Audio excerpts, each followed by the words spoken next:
I'm gonna just put a little bit of oil in there, all over my hands, so I don't get it too heavy in one area. I'm gonna have my guests look up to the ceiling. Thumbs are gonna bring everything back, so I don't want greasy or oily hair right around the hairline.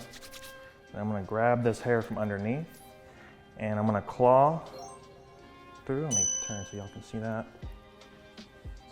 I'm gonna claw through. I have her look up because as I'm clawing through, this hair is actually being elevated towards the top of her head.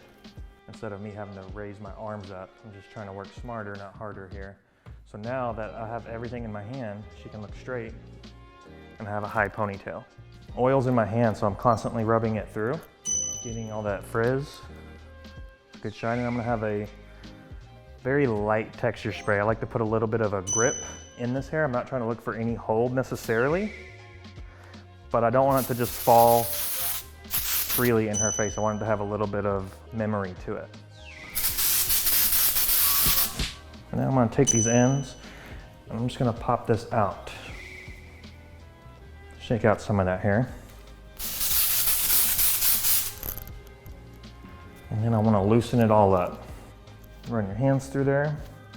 I like to pinch the top, keep the volume, fingers go down, get rid of that tangle while keeping that nice volume on the top. Okay, we'll do that both sides, and then we're gonna turn her around. We're gonna work in the front a little bit. Don't be afraid to pull your curls out.